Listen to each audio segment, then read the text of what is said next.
Yo tout le monde, c'est Cole, prête à faire exploser vos cerveaux? Aujourd'hui, on plonge dans l'inconnu avec 10 faits tellement incroyables que vous allez me dire que j'invente. Des histoires à dormir debout, des phénomènes naturels hallucinants et des secrets du quotidien qui vont vous faire voir les choses différemment. Accrochez-vous bien, parce qu'on part pour un voyage extraordinaire à travers les coins les plus fous de notre planète et au-delà. Et le meilleur pour la fin, le 10e fait est tellement dingue que j'ai failli ne pas le mettre dans la vidéo. Restez jusqu'au bout pour le découvrir et n'oubliez pas de vous abonner et d'activer la cloche pour ne rien manquer des prochaines vidéos. Vous avez déjà imaginé ce que ça fait d'être au centre d'une explosion nucléaire? Moi non plus. Et franchement, j'espère ne jamais le savoir. Mais figurez-vous qu'il existe une personne sur Terre qui peut témoigner de cet enfer 2 fois. Je vous présente Tsutomu Yamaguchi, un Japonais ordinaire qui s'est retrouvé au mauvais endroit, au mauvais moment, 2 fois plutôt qu'une. En 1945, il était en voyage d'affaires à Hiroshima quand la bombe atomique a été larguée. Il s'en est sorti avec des brûlures graves, mais vivant. Incroyablement, il a réussi à rentrer chez lui, à Nagasaki. Juste à temps pour vivre la 2e explosion nucléaire 3 jours plus tard. Le choc, l'horreur, la désolation. Il a survécu, encore une fois, marqué à jamais dans son corps et son âme. Comment expliquer l'impossible? Certains diront que c'est un miracle, d'autres un coup de chance extraordinaire. Une chose est sûre, l'histoire de Tsutomu Yamaguchi est un témoignage poignant de la résilience humaine face à l'inimaginable. On le sait, les dauphins sont des créatures incroyablement intelligentes. Mais saviez-vous qu'ils ont leur propre système de noms? Eh oui, comme nous. Bon, d'accord, pas exactement comme nous. Oubliez les prénoms à la mode et les noms de famille à rallonge. Chez les dauphins, on communique en sifflant.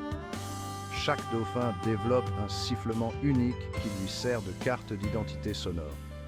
Imaginez un peu. Au lieu de dire « Salut, c'est Cole », je vous sifflerai un petit air entraînant que vous seul pourriez reconnaître. Plutôt cool, non? Les dauphins utilisent ces sifflements pour se saluer, s'appeler entre eux, et même pour identifier des individus qu'ils n'ont pas vus depuis longtemps.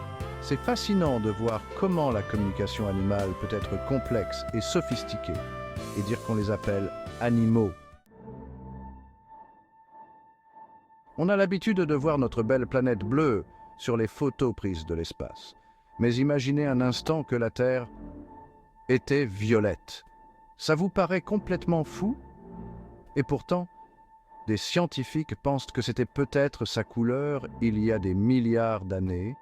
À l'époque, les premiers organismes vivants n'utilisaient pas la chlorophylle comme aujourd'hui pour la photosynthèse, mais une autre molécule appelée rétinal. Et devinez quoi? Le rétinal absorbe la lumière verte et réfléchit la lumière rouge et bleue, ce qui donne une magnifique couleur violette. Alors, la Terre ressemblait-elle vraiment à une grosse prune géante dans sa jeunesse? On ne peut pas remonter le temps pour le vérifier, mais c'est une théorie fascinante qui montre à quel point notre planète a pu changer au cours de son histoire. Chapitre 4. Un lac sous l'océan. Un lac? Sous l'océan, on dirait une histoire pour enfants, mais c'est pourtant bien réel. Au fond du golfe du Mexique, il existe un endroit surnommé le Jacuzzi du désespoir. Pourquoi un nom pareil? Parce que ce lac sous-marin est 5 fois plus salé que l'eau de mer qui l'entoure. Résultat, sa densité est telle qu'il forme une masse d'eau distincte qui ne se mélange pas à l'océan. Imaginez-vous en train de plonger et de tomber nez à nez avec un lac au fond de la mer. Sauf que dans ce cas-là, mieux vaut admirer le spectacle de loin. La concentration en sel et en méthane du jacuzzi du désespoir est toxique pour la plupart des formes de vie marine. Un spectacle fascinant et mortel à la fois. La nature ne cessera jamais de me surprendre.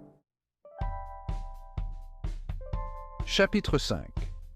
L'espace a une odeur de barbecue. Vous êtes-vous déjà demandé quelle odeur régnait dans l'espace? Si vous imaginez un parfum frais et pur, détrompez-vous. Les astronautes qui ont eu la chance de voyager dans l'espace racontent que l'odeur qui y règne est surprenante. Certains la comparent à celle d'un steak grillé, d'autres à celle de la poudre à canon ou du métal brûlé. Pas très glamour tout ça, hein? Cette odeur étrange serait due aux résidus de combustion des moteurs de fusée et aux réactions chimiques qui se produisent dans le vide spatial. Alors, la prochaine fois que vous ferez un barbecue, fermez les yeux et inspirez profondément. Vous aurez peut-être un petit aperçu de ce que sent l'espace. Bon, sans la vue imprenable sur la Terre, évidemment. Chapitre 6. Le secret des frites McDonald's. Qui n'a jamais succombé à l'appel irrésistible des frites McDonald's? C'est croustillant, c'est salé, c'est addictif. Mais quel est leur secret? Eh bien, figurez-vous que la recette est bien plus complexe qu'il n'y paraît. Oubliez les pommes de terre jetées dans la friteuse à la va-vite. Chez McDo, les frites sont pré-cuites dans de l'eau contenant du sucre pour leur donner leur couleur dorée, puis séchées à l'air libre avant d'être frites une première fois. Ensuite, elles sont congelées, expédiées dans les restaurants et enfin frites une deuxième fois dans un mélange d'huile végétale dont la composition exacte est un secret bien gardé. C'est ce processus long et complexe qui donne aux frites McDo leur texture et leur goût unique. Alors, la prochaine fois que vous dégusterez un cornet de frites, prenez le temps d'apprécier le travail et les ingrédients secrets qui se cachent derrière.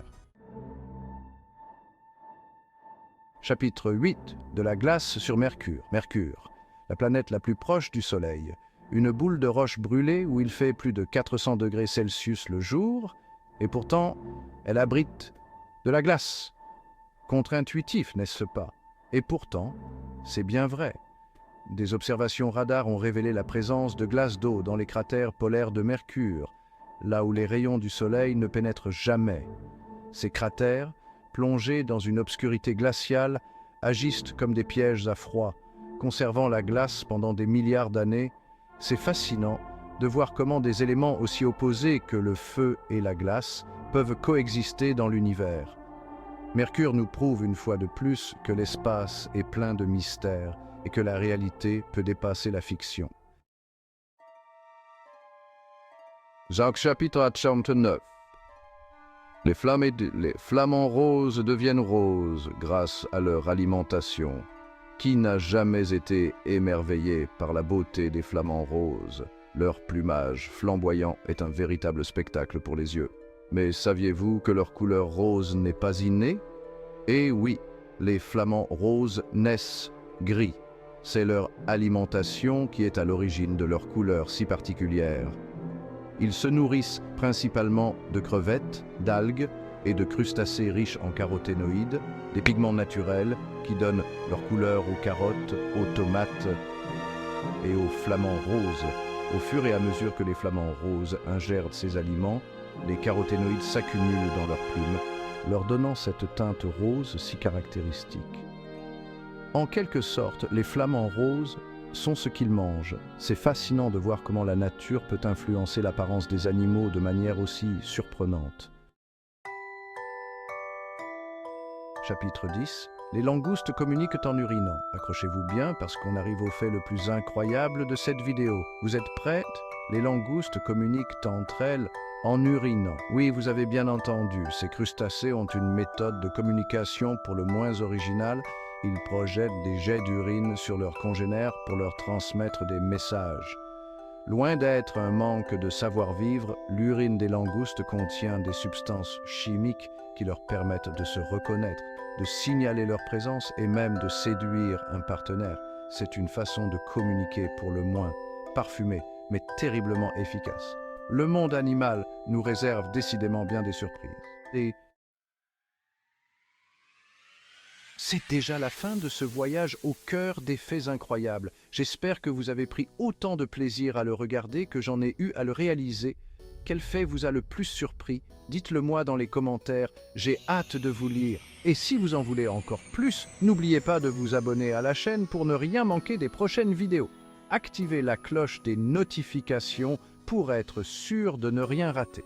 On se retrouve très vite pour de nouvelles aventures extraordinaires. Ciao tout le monde!